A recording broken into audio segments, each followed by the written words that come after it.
Ladies and gentlemen, my name is TotalBiscuit. I'm here to ask and answer one simple question. WTF is Tropico 5.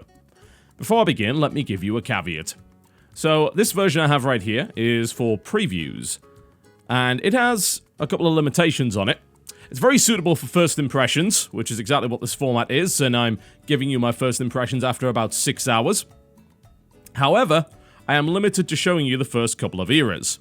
Now, since I'd like to give you as complete an opinion as possible, as well as give myself an excuse to play more of it, I'll be looking to also hit the official review embargo, which will be in a few more days' time, which will allow me to assess the last 2 eras of the game. The eras I'm allowed to show you are the Colonial era and the World Wars era. And that's what I've played up to this point. So, I just wanted to preface the video by saying that, and then we can get right into it. What is Tropico 5? It's, of course, the sequel to the other Tropicos. Unsurprisingly, it's by a company whose name I have trouble pronouncing because it's spelled in a strange way, and I'm going to assume it's Haemimont.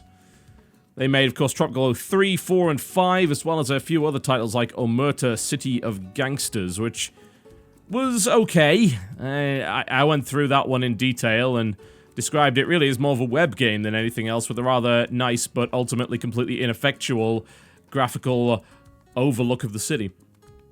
Tropico 5 looks to try and not so much reinvent the series, but actually advance it in some way. Tropico 3 was very well received, and rightfully so, because it was good, as was its expansion pack Absolute Power. And then along came Tropico 4, which was criticized for being far too similar to Tropico 3, and I would absolutely agree with that. It was a very, very similar game indeed.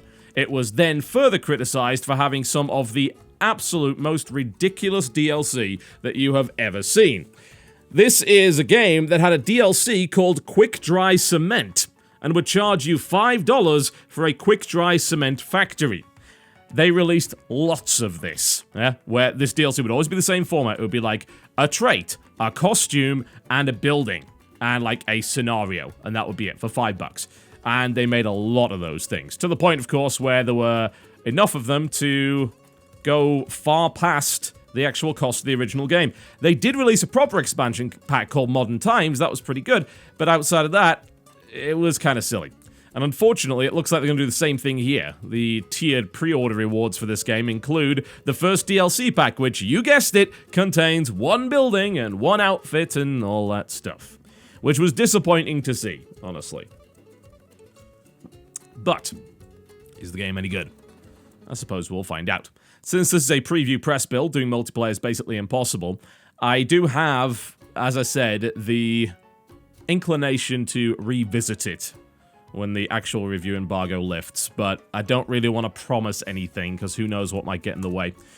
So we'll look at the options menu before we begin. Colorblind mode, subtitles, all nice things to have, things that should be there and aren't in many games, so thank you for that. Also, of course, since it's an RTS, you're going to want to be able to mess with your scroll speed. Is it an RTS? Well, technically yes. It doesn't have much unit control, or indeed any whatsoever. It's an RTS/management game, I suppose is the best way you can describe it. I wouldn't call it a simulator, because the Germans have ruined the sim genre completely with things like Warehouse Simulator. Ugh. Makes me shudder just to think of it. You get screen refresh rates, display resolution, VSync on or off if you so desire, and here are your rendering options. You know what annoys me about this? When you pick your detail level, high is not the same as ultra. And there are some of these that can go up to ultra, so I'm going to click cancel, then go back to the rendering options. You'll notice that visibility is on ultra along with textures, which is not something that it defaults to when you pick high. Or auto. In fact, on auto, it turns everything down to minimum for no apparent reason. I can't tell you what's going on with that. And here are your hotkeys that can be rebound as well, which is nice. That's a lot of stuff you can build there, isn't it? Absolutely. Many, many things indeed. Going all the way up to ridiculous nonsense like aircraft carriers. You can bind keys to that if you wish, but most of the time you're going to want to be worrying about this stuff. What you can't seem to rebind is the keys that let you move around the map. I would actually like to use WAS and D as my scroll keys. As far as I can tell, you can't rebind those, and you end up using the cursor keys, which is inconvenient because that's closest to my mouse hand, but I'm using the mouse, and I prefer to use the WASD keys if I want to push scroll using my keyboard. It's a minor inconvenience. Not a huge deal, but annoying nonetheless. Alright. So that's really about it. Game options, there aren't a huge number of them. There's a couple of things that I'd certainly like to be able to turn off. But let me show you the customization options when we actually set up a game, and also have a look at creating your El Presidente before we go into maybe a little bit of the... I think a little bit of the campaign, and showing you my Sandbox game, which has actually got to the point where I'm allowed to advance to the third era, the one that I can't show you because, again, preview build. So I can show you about as advanced as you can possibly go. Alright, let's fire up a new game. We're going to go to Sandbox here. And we can either start a game with My Dynasty, which is the new feature in Tropico 5, the ability to build a dynasty of various different leaders and family members who will actually level up and have different characteristics. And it also gives a real purpose to your Swiss bank account this time around. You're probably aware that some of the aims of the Tropico games were to secret away some money for your retirement in your Swiss bank account. Well, you can actually spend that money directly to level up members of your dynasty and give them better passive bonuses. Let's create a new dynasty, just to show you what's going on with that. There we go, call it Ramirez, whatever, that absolutely works. And then we'll show you what the customization is like and what these various characteristics do.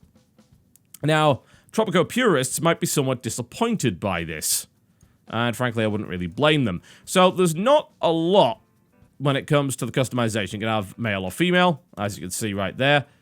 You've got your race, Asian, Caucasian, Latino, African, there you go, and you've got like 4 different faces for each of the races. There we go. Please don't tell me they just recolored them. Alright, stop moving around! Quit it. Alright, let's check. No, they do kind of look different. Okay, I was gonna say, because that would be terrible. Alright, then you can pick your skill, which for some reason doesn't give you a drop-down menu. Can't understand that. This is awkward, because there's quite a few skills. Not as many as you might expect, though. I have a feeling they're going to add a lot of these in via DLC.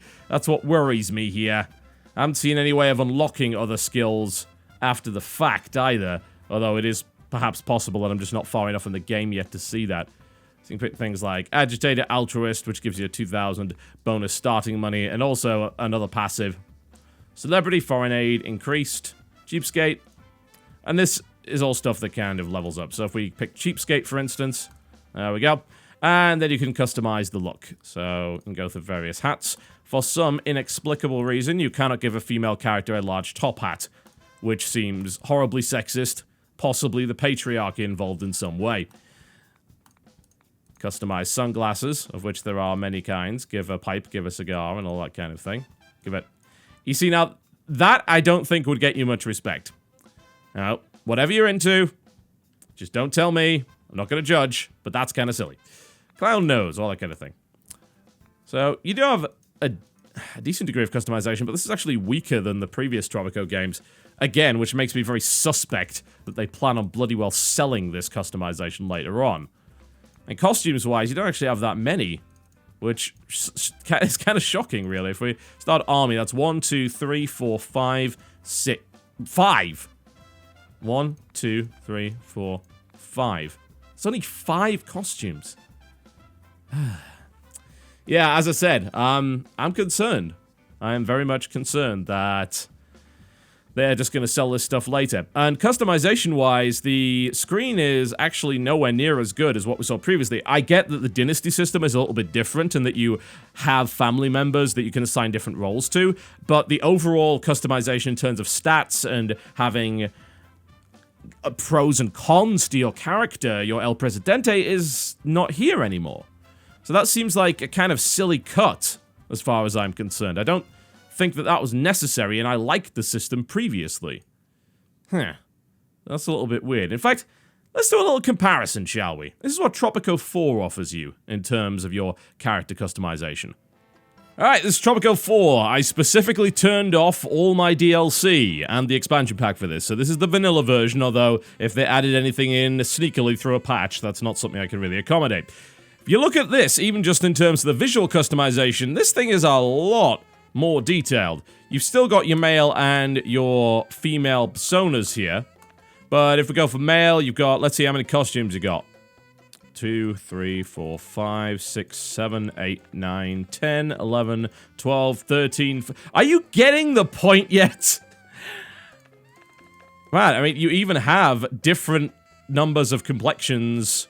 You got more of those. You have, by the looks of it, more hats. You have a hell of a lot more hats, actually.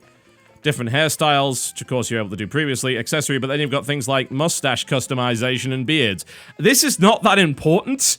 Please do not make it out like I'm somehow saying this is the end of the game and this is clearly terrible simply because that's the case. But it just seems weird to have a step backwards. I understand a game that doesn't have 20 DLC packs not having as much content, especially when it comes to the cosmetic department, but this is the game without any of that. Yeah? I turned that off, and this still has more. Admittedly, there's not so many for the female characters, but there's still more than Tropico 5 has. But here's the big thing, yeah? This is the big deal. This is the change that they've made here. They have completely changed the characteristics section of creating your El Presidente avatar. They have got rid of background, they've got rid of rise to power. Basically, they have a trait, yeah? And look at the amount of stuff that's available here, yeah? And this all ranks up as well, by the way. As you can see, you can level all this stuff up too. But most of these, not all of them, but most of them have characteristics one way or the other. So we've got a background.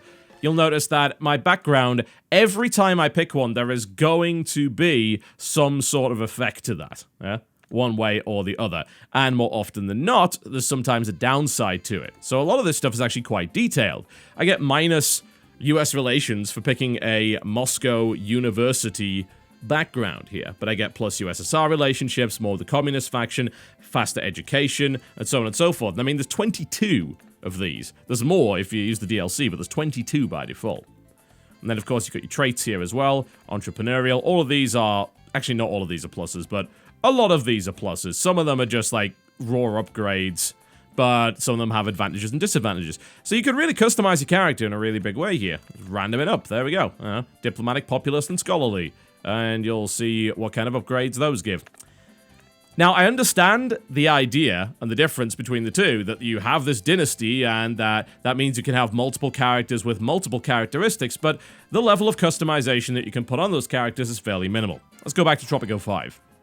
Alright, before I dive into a campaign mission to show you what's going on with that, and then load up my Sandbox city, just to show you what's going on with that as well, we can show you the ability to customize the Sandbox and all that kind of stuff, the characteristics that you can put into play. So you've got victory conditions here, victory by points, victory by amount of money, or victory by constructing things like the space program, nuclear program, and so on and so forth. You can then pick your starting era, colonial era, world wars, Cold War, and modern times. And there are certain things you have to fulfill in order to advance to the next era, and that changes things up an awful lot. Now, when I criticized the Dynasty system in this versus the customization in Tropico 4, it is worth noting that things like USSR relations would not actually be relevant in the colonial era, or indeed in world wars, because the USSR is part of neither.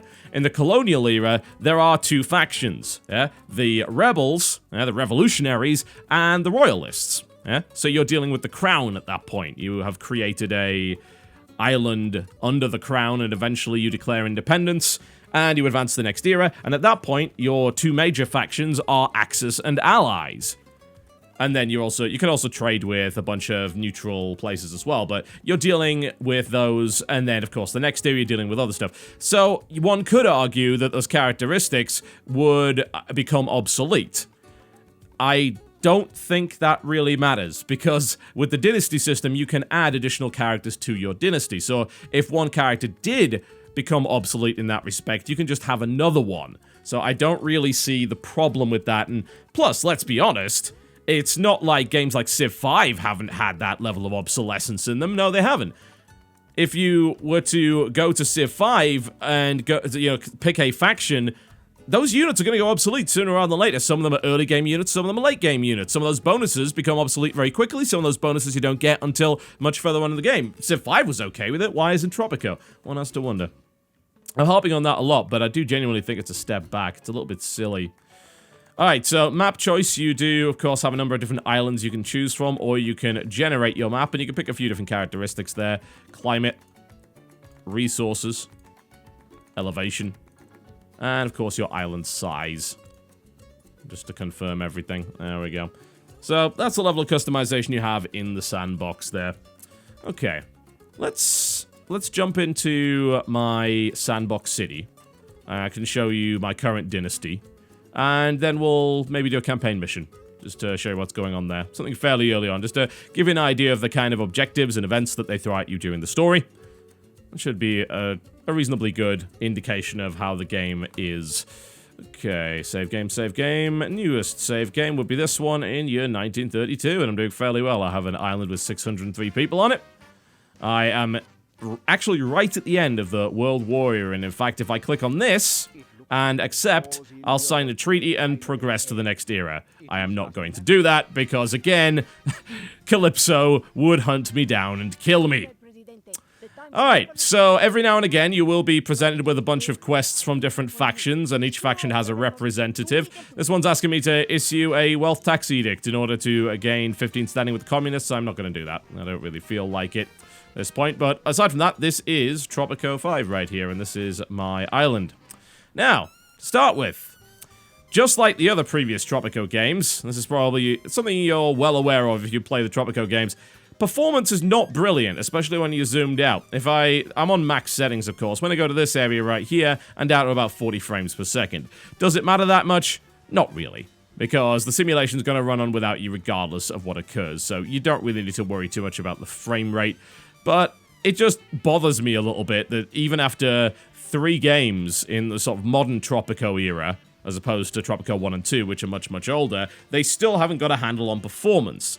Does the game look any good? You know, it's a nice, brightly colored game. There's a decent amount of detail, and if we zoom in here, you'll see, hey, look, it's a lot of banana trees we have right there. Individual crops and things like that. Of course, each individual citizen is actually simulated, so you can click on them and you can find out information about them, or of course you can have them killed, or bribed, or discredited, or whatever. So each individual citizen is simulated. Admittedly, we're not looking at a large population here. It is Tropico, it is certainly not SimCity.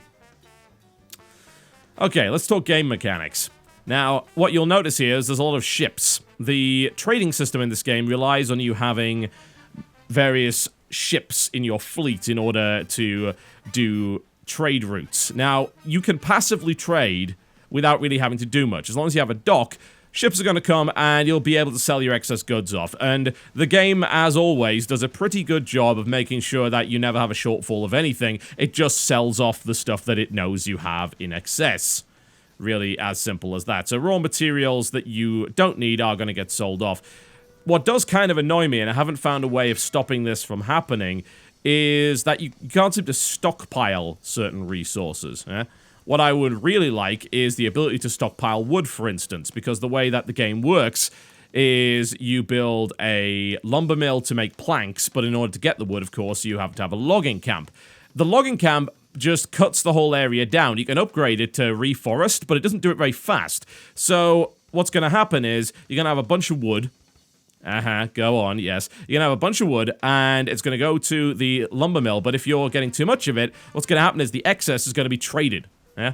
And you can't stop that from happening, as far as I can tell. If there is a way, in the 6 hours I've played it up to this point, I've not found a way for that to happen. The only thing you can really do is the opposite, which is to stop your population from consuming certain goods. Like, let's say I don't want them to eat bananas. I can turn local consumption off. I just want to trade bananas. I can turn that off. That's fine. And there's other stuff that I can stop them from eating. But outside of that, you can't seem to stockpile anything, which is a bit weird. I'm not really sure why that's the case. It occurs to me that I'm probably not explaining this all that well for someone that isn't familiar with Tropico. I've played all the Tropico games to greater or lesser extents. I played a lot of Tropico 3, I played less of Tropico 4 because it was very similar to the previous Tropico, so I didn't really see too much of a reason to play an awful lot of it. But the point is, you are running a island or banana republic, and you have to balance the various desires of external powers. If you piss one of them off too much, they may invade you, which could cause you a whole heap of problems. You have to deal with various moral quandaries. You have to decide what kind of republic you want to be, and of course balance the desires of the various factions. So let's have a look at our faction, shall we, just to demonstrate this. So you get a bunch of information here about how much power I'm generating from my power station, and things like the number of unemployed, open jobs, expenses, the amount of losing in corruption, which is determined by constitutional principles and things like that.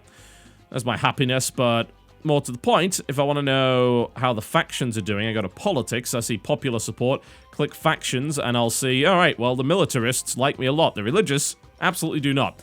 That could be a bit of a problem, because there's 219 religious voters on the island. That could be a bit annoying. Now, I could try and deal with them by building more religious buildings, but you have to bear in mind that's also going to attract more religious people to the island. So I'm kind of creating myself a problem. It's more of a temporary fix more so than anything else. Thankfully, I'm okay, because I have a large economic communist faction here that I'm doing well with, and they support me greatly. Plus, the militarists like me a lot. The capitalists, not such a big fan, but I did issue a tax cut edict, so they like that. That made a lot of people happy. So you have to balance this, but also you have to balance your relationships with the different external factions. In this case, it's the Axis and the Allies, who are, of course, trying to sign a peace treaty right now, so they're going to be kind of less relevant. If you piss one of them off too much, there is a chance they'll actually invade you, and then you're in serious trouble. But more to the point, you want to balance those wishes because you want to be able to trade with them. They're very, very good factions to trade with because they'll make a lot of money. So if I go for trade here, for instance, I currently have deals mostly with the Allies. I was trading steel to the Axis earlier, but the Allies offered me a better deal, and I got in good enough standing with them to do it. So I'm selling steel out here. I've assigned a ship to this. I could probably add another one there without too much of a problem. There we go. That's going to increase the number of shipments I'm able to do. I think we're almost done with that. There we go. Pretty long contracts on these. And I'm also importing iron and coal because, well, I'm actually okay on coal at the moment, but I was lacking iron to make steel. So you can make all these different trading agreements. Otherwise, you can just have passive trading. That's the thing. It's going to trade regardless of what happens. The trading system here just allows you to pick various trading deals, which you can then fulfill. And usually that means you will get a better price. If I export milk to the Allies, well, I get $1,444 per 1,000 units instead of the default price, which is $860. But if I do that, it will piss off the Axis, so I need to worry about that. In this case, there are the neutral places like, say, Mexico. I can import pineapples from there. No one's going to be upset about that. But usually on imports, you're going to be paying more than the default price with these because this is the stuff you need to get in a pinch. So there you go. Sometimes it's good, but most of the time you are paying more than what you otherwise would be, as you can see right there. So that's how the trading system works in a nutshell. Lots of passive stuff, but you can create active routes depending on how many ships you have, and that will make you more money, and it will also influence the different factions' opinion of you. And of course, those factions are tied into various things. I assume once I get to Cold War, similar things are going to happen to Tropico 3 and 4, where if I adopt a communist attitude, the USSR is going to like me a lot. If I adopt a capitalist attitude, then the US is going to like me a lot, and I need to balance the two. Or actually ally with one of them. You know, you can build a diplomatic center in order to create something of a permanent alliance with one or the other. So, depends on what you want to do. And of course, you will be offered various opportunities. In this case, if I build an embassy, I'm going to be able to invite a foreign power over, and I'm going to be able to ally with them, so we'll accept that quest. And in this case, build ranches of all types, and we can help out the allies here, if we so desire. And we'll get a bonus from that. Or we can just ignore them entirely, one way or the other. So, outside of that, what are you doing? Well, you're trying to keep your people happy, as you noticed earlier, and you are also researching technology. The research system is actually quite amusing, if a little bit basic. You research via the acquisition of research points, and you can scroll all the way to the end here, and you can see all sorts of really cool stuff that is unlocked with modern times, but if we go through here, then this is the stuff that I'm currently on. Once you research these options, then whatever it unlocks makes it available. I can get tanks if I research this. That gets me a power plant. And a lot of them are they're very funny, honestly. You research the white flag, which actually it turns out you ended up stealing from a museum in France. All sorts of things like that. The sense of humor is very much intact in Tropico 5. In fact, I'd say that for the most part it is better, although the radio announcer isn't as cool as Juanito was. No one ever will be. I did have him killed, I believe, in Absolute Power. He was getting on my nerves after a while. Oh dear. Outside of that, what you've got is a sleepy island simulator. Nothing moves particularly fast here. And that was actually one of the problems I used to have with the previous Tropico games. You are relying on your construction guys and your teamsters to actually build stuff for you. And that can take a while. However, in this version, I've actually had no problems with that happening. Even if I've built multiple buildings, they seem to build up a lot faster. The construction workers aren't lazy. They'll go and do what they're supposed to do. And, of course, you know, assuming you actually give them enough money to make sure their efficiency is peaked. Like in this case, you'll see I have a budget slider here and go to maximum budget. That is going to provide rich wealth, which actually affects the demographics of my island. So these guys are going to be richer because I pay them more. And, of course, they work better. I've given them more budget, so their effectiveness is 127% of normal and all sorts of things like that. You also have the option to insta-build something. So, let's see. Let's build something instantly, shall we? They were requesting a few things, weren't they? I believe there was a... They wanted an embassy. Was it an embassy? Yeah. I thought I already had an embassy. I guess I don't. Alright, well, we can put this pretty much anywhere. It doesn't really matter. We're going to pop it here. There we go. And I want to rush it. Quick build. Done. Basically double the cost of the building in most circumstances, and you can build it pretty much instantly. That's a fairly handy way of... I'm tempted to invite the Axis over. It's like they're about to lose the war. It's like, would you like a holiday? I'm sure that'll make you a little bit less upset. We'll invite the allies over. There we go. And that's going to give me a bonus. Can increase the export prices, I think. That sounds like a good way of doing it. So I entreat them to do whatever, and we can expel them, we can praise them, and if I get a good enough standing, I can ally with them completely. I'll receive a special request from the allies. Okay. Build 2 new wharfs. Alright, so they want fish. Okay, that should be easy enough. Yeah, the construction system seems to work a lot better. You're still relying on your construction guys to go and do it, but if you've got enough money, you can bypass that entirely, which is, of course, the way any corrupt island republic should be. There we go, 1 wharf there, and we'll build 1 more. But even if you don't do that, you can still build things fairly quickly. They got rid of the system where you send your El Presidente over to accelerate a building. That's gone now. And in fact, they've come up with this sort of management system, which is a bit more passive. And I approve of that, actually, because the amount of silly micromanagement that was required in that was kind of ludicrous. Although, they didn't get rid of that entirely. So, once I try and figure out... My road is a mess, good lord. It's suitably Banana Republic, but can we just not build a straight road? You know, I should do this on purpose just to annoy people. I remember when I was doing my SimCity video, I'd have things a slightly off angle. There we go. Perfect. Nothing wrong with that. Enjoy. I'm a horrible person. Should have allied with the Axis. Alright. So, they've put in a so-called manager system this time around. And what that means is you can select a manager for any of the buildings, any of the industries in your area. So let's say I wanted, let's give the cabaret more budget. I want a manager. So I have all of these guys. Now you can do a census to get more of them, and they just kind of pop up over time. You've also got this guy, who is, of course, TotalBiscuit. He is one member of my Dynasty. I could give him the job of working here, or I could put an agent in there, detects the hidden roles of 20% of the workers in the building. That's useful. You can find out all sorts of things there. Green Thumb increases the beauty of the vicinity by 10. Landlord increases housing quality of nearby residences by 5. Magnate. Mining and oil buildings effectiveness increased by 10. Tactician. Make them more durable against attacks. So on and so forth. So you're probably going to want to assign the... honestly, the right kind of person to the right kind of job. It can get a little bit fiddly, because you can get a lot of managers and then you individually end up micromanaging this stuff. That said, this is also a game where not a lot happens for large periods of time. So actually, I do feel that certain degrees of this level of micromanagement are actually required.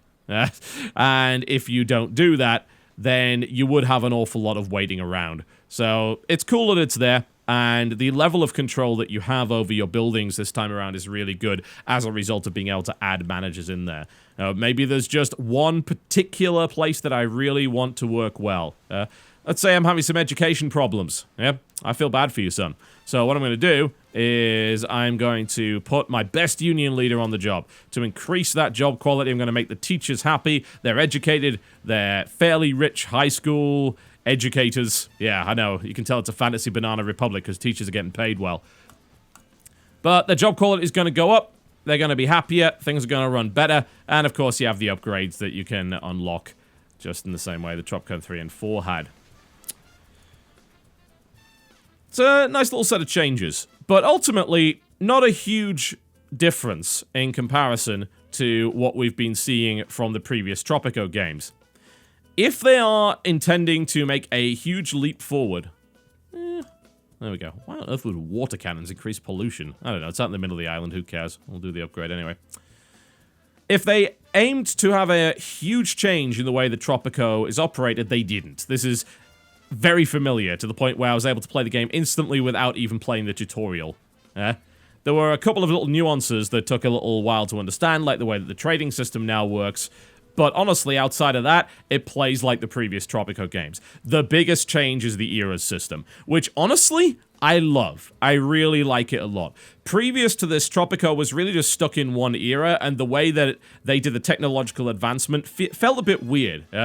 It was always a case of, really, the USSR is still relevant? This is kind of strange. Here, you start in the colonial era, where it's basically the British Empire, and your sole aim is to stay in the game long enough, basically extend your mandate with the crown and keep them just happy enough, while still raising up your revolutionary army in order to take over the island.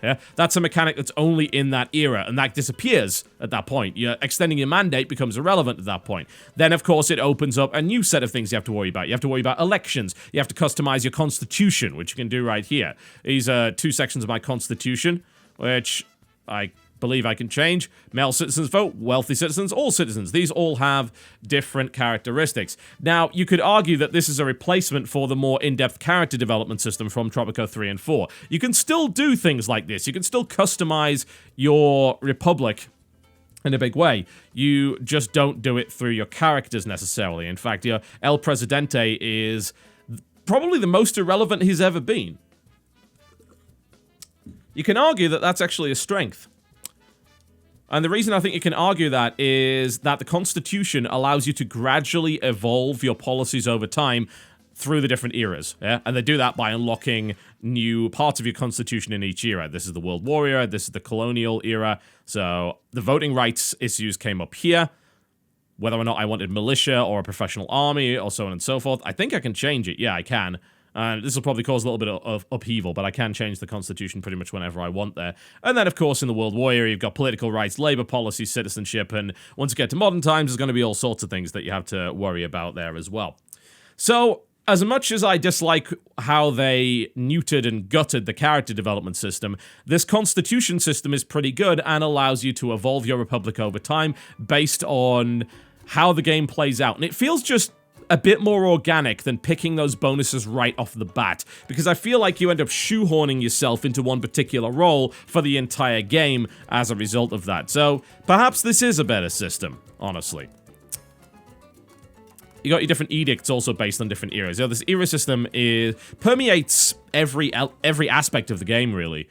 And I like the fact that you are just unlocking so many more things as you go through the different eras, and they're all themed to the specific time period, as well as giving you additional complexity. I think it's a good way to ramp the game up, although I have a feeling that once you've played a few games, you're going to be kind of sick of the colonial era because you're so limited in what you can do, and honestly, it's not that difficult.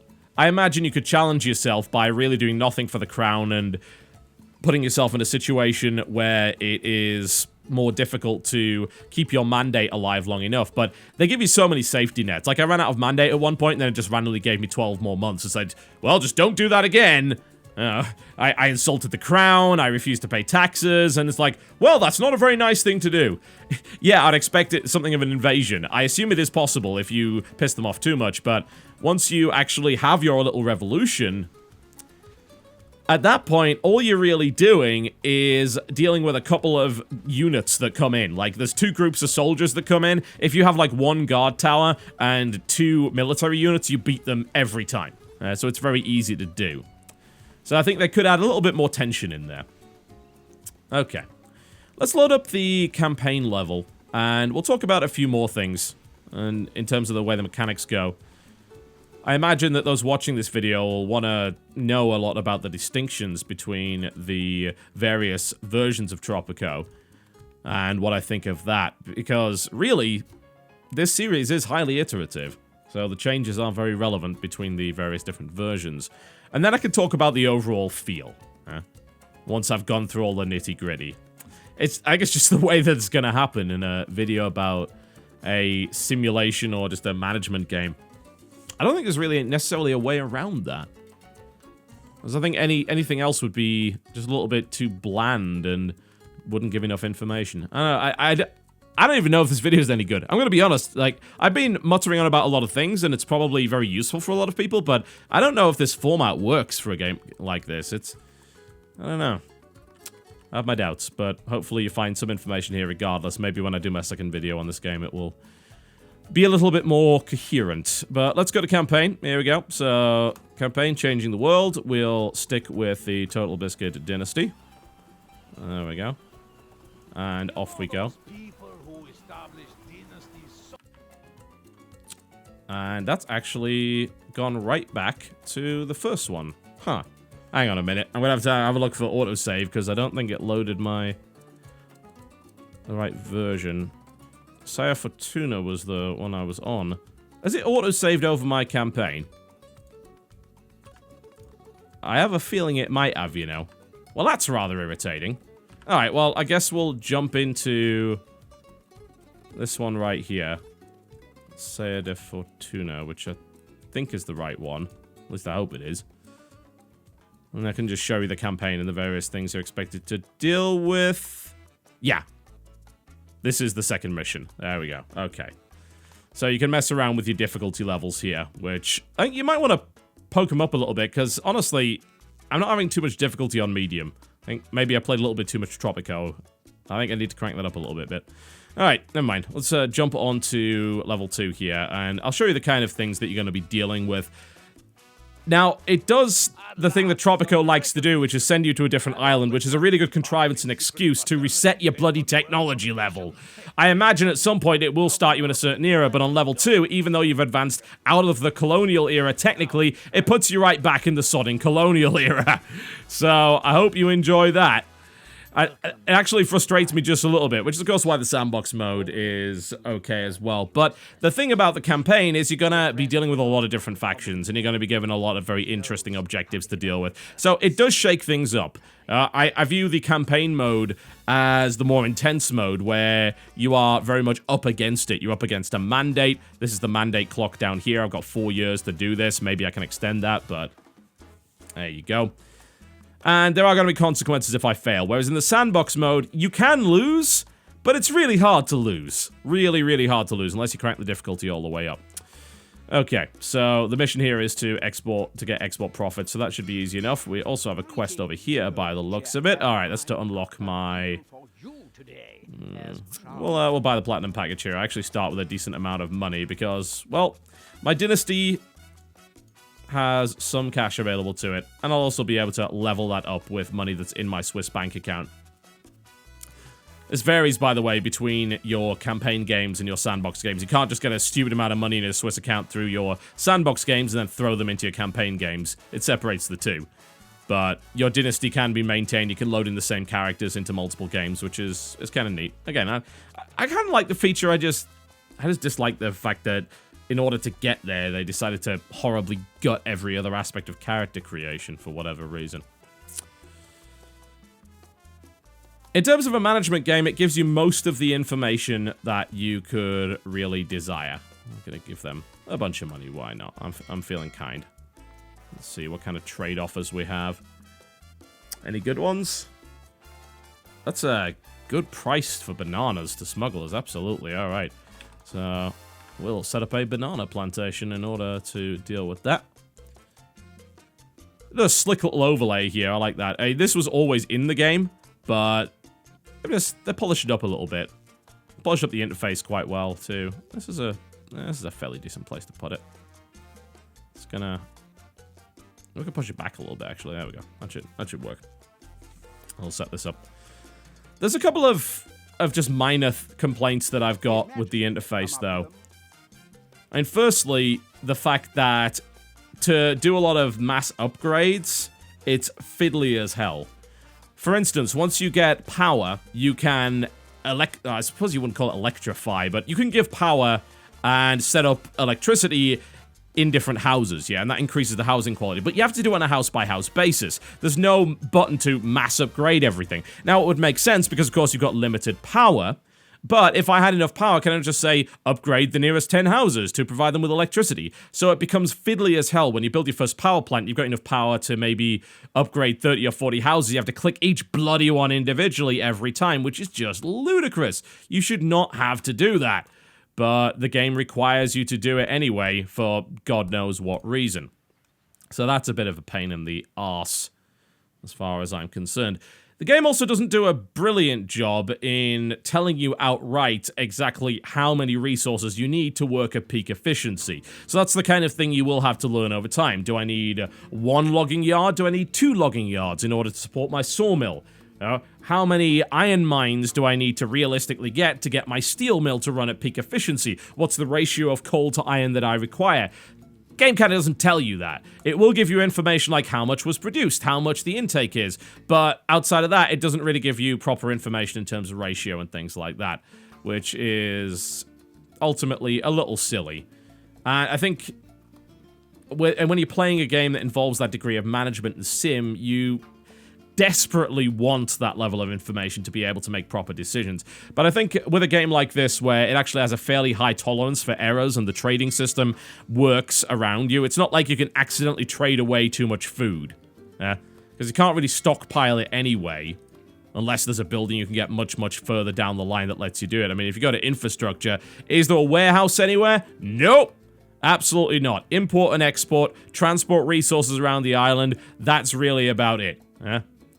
There's obviously things like groceries to help distribute it, but outside of that, no, you can't stockpile that stuff. So, goods are really always a transient asset, something that you cannot stockpile, so that means there are also no real mistakes that you can make there. So, I feel the system works fairly well as a direct result. I'm going to upgrade and get the sickle there. And we're going to be setting up a deal for bananas, I think. There we go, I'm going to trade these bananas, add a ship to that. And hopefully this should go well. It's the effectiveness. Pretty good. Let's up their pay. Why not? Because I am a generous benefactor. It also gives me a tycoon bonus because of... In fact, actually, let's assign my tycoon manager to that. At maximum budget, increases the effectiveness by 10%. There we go. So this is going to run 163% efficiency. It's going to be amazing. Absolutely fantastic. Alright, I've talked a lot about the nitty-gritty. Let's talk about just the general feel of the game and whether or not I've been enjoying it. Answer, yes. Yes, yes, yes, yes, yes. I've been enjoying it a lot. The Eras system adds a really nice new spin on the game, even though it still plays like Tropico. You know, it's still Tropico through and through, and no doubt it'll still be Tropico after the 30 sodding DLC packs that they release for it. But it's a good Tropico game. It's a better Tropico game than 4, as far as I'm concerned. There's a lot of depth to it. I love the way that as the island evolves and you go through different eras, you have to deal with different kinds of problems, and life just becomes more complicated. You start off as a sleepy island republic, but as you advance through the eras, you never get to this point where you're just really, really comfortable with everything, because the new eras will present you problems that you actually have to deal with and whole new factions that you will have to entreat. And that prevents the game from doing what the previous series has had issues with, which is just kind of burning out after a while. You get to a point where you don't have budget problems anymore, all the factions are pretty much happy enough, you don't really have to deal with too much, and that's that, you know? And you don't... That's it. You don't really have to do anything else. You just kind of let it run and everything's fine. Though, of course, things like disasters you have to deal with, which put the camera at a weird angle every time they do it for some reason. They need to not do that. It's really odd that they would. It's really, really odd, actually. It's just like, hey, we want you to see this tornado at the best possible angle, so we're going to mess with the angle that you've been playing the game at for the last 6 hours, because we hate you. I don't know what's up with that. Really weird. But such is the way of it. Governor, Tropico's economic performance is most Alright. Looks like the US will be visiting us. Which is a bit weird, because I'm still getting money from the crown. It's like, so the US is visiting me, but I'm an English colony. And I have muskets.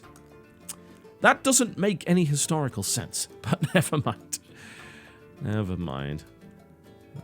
A good set at the grocery, but the country houses provide food, so I'm not too worried about that. Let's just we'll get ourselves a... Actually, we'll get ourselves a wharf, why not? Excellent. Let's set that up.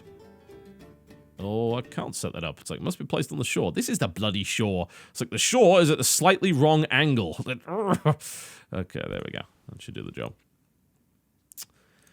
They haven't really done a huge amount to improve the combat either. Combat's always been an aspect of Tropico, but it's definitely not the focus, and it pretty much happens automatically. So if you get invaded by, say, pirates or other factions or powers, they're going to spawn randomly around the map. Your guard towers are going to defend you. If you have tanks, then you are going to be able to defend yourself, and you can kind of give minor orders, only very minor orders, like defend this.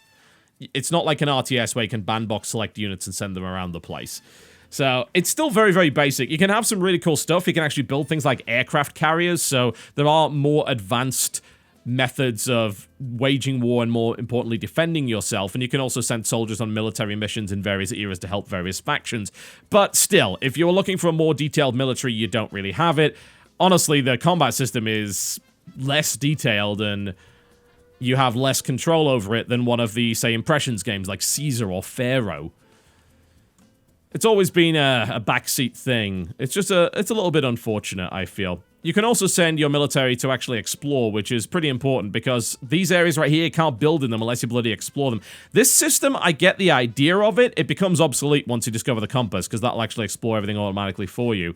But because you can only select a place for them to go, and you can't order them around once they're off on their expedition, you can actually end up with a small piece of land that's unexplored and you can't build there. So if I want to build a road or set up a farm or whatever in an explored area, it might be slightly in the wrong direction, and there might be just that tiny little bit of land which you haven't explored. It's like, well, can't build a road through there because I mystically haven't explored this 1 inch of the island, which is just a horrible contrivance. It would make more sense just to maybe have a timer on them or whatever, and then just be able to move them around. But as it stands, you have to pay $1,000 every single time just to send them in different directions.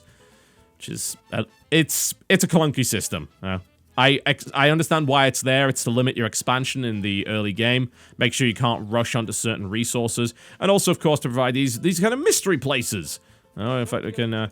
You can go and explore over there, and actually, that's not a mystery place, that was my icon. But there are mystery places, trust me. You can discover things like ancient ruins, which become tourist attractions, and so on and so forth. I understand why the system is there, I just don't like the way that they've implemented it. And people are leaving my island because I'm too busy talking to you and not actually playing the game. Maybe a few more houses might be a good idea. Less shacks. There we go. What's my unemployment like? Terrible! Alright, so we could... definitely do with a few more places for these fellows to work. We've got some wharfs up. Let's build a ranch. What are we building it for? Llamas, pigs, goats. We can build goats there. There we go. That should do the trick. Get these guys to work. And it's, the majority of my complaints with it are fairly minor. Outside of the character development and the gutting that they've done there, I think that the systems that they have in place work really, really well. They are constantly providing you with new events and challenges, more so than the previous Tropico games, and there's just more to play with. Game still looks good, nice water effects for the most part, and of course, the way that your place actually evolves through the various eras is certainly satisfying, although there are some really weird minor inconsistencies, including the notion that for some reason, when you haven't developed electricity yet, there are factories with air conditioning units on the roofs. The Crown has decided to impose a realistic oh my. Tropico. But the campaign, outside of the whole resetting your technology thing every bloody time, is pretty cool. imposes a whole bunch of different restrictions and characteristics upon your different islands. It provides you with different challenges that you have to go with, so that in itself is impressive, I think. It's a very enjoyable management game, and it's still got the sense of humor that it always did. In fact, I'd say the sense of humor is arguably even better. I love the little speeches it gives every time you invent some technology. They go about the sickle. It's like, wow, we invented the sickle. It's like, actually, we found it in a box. You know, or something along those lines. Like, we figured out how to use the guns. Turns out you need to pull the trigger. And you know, many brave Tropican soldiers died as a result of pointing at their face, which is a little bit morbid, but you get the idea. Good sense of humor attached to it. Music's not as good as Tropico 3. Sorry. It's still pretty good, but it's not as good as Tropico 3. They need to get that stuff sorted out. I'll tell you that for a fact. Because that music was absolutely fantastic. This is just a little bit more generic than the previous ones. But overall, with quite a few caveats, this is a really good management game. And just in terms of the way that the mechanics actually work and the fact that the game doesn't throw too many obstacles in your way, and you're not fighting the game to get it to do what you want, which was a huge problem that I've had with Tropico in the past. Just like, oh god, just go and build this thing. It's like, no, having ICS is like, god, it's horribly frustrating. That doesn't really happen anymore. Stuff is reliably built pretty much all the time. Things work the way they're supposed to work, in the way that you would expect them to work. I like the new trading system. I like the new era system. There's a lot of different buildings and technologies and politics and factions to deal with. Yeah, Tropico 5 is pretty good. Inevitably, there's going to be a bazillion DLC and probably one expansion for it, which I'm not looking forward to, frankly. But regardless, let's have some money for my Swiss bank account. Why not? There we go. And that gives me enough to level up. Let's do that. There we go. Increase the tycoon budget here. Should make my plantation run extremely efficiently. There we go. Absolutely, that's what we like to see. 163% efficiency, that's the way it should be. It's a hell of a lot of fun. You know, there's a reason I sunk 6+ hours in it today out of my own volition and didn't leave my computer. Tropico's still really, really good. I still wish they'd took a few more risks with it, but I think the era system is the most significant evolution they've made on the franchise in quite some time. And as a result, it's not too difficult for me to recommend it. At least on my first impressions anyway. I can't show you any of the other eras. It may very well be, of course, that the eras past this end up absolutely sucking and there might be problems, but I will play to the modern era and I will tell you once the review embargo itself actually lifts. But my first impressions of Tropico 5, despite a laundry list of issues that I have with the game, are actually very positive indeed, and I'm having a lot of fun tweaking my little banana republic. Now, if you don't mind, I'm going to go and advance to the next era. It's a secret. You don't get to see it. At least not for a few days, anyway. My name has been TotalBiscuit, taking a look at Tropico 5. It's going to be available in a few days on Steam. The price will be $40 or your regional equivalent. Thank you very much for watching, folks. I'll see you next time.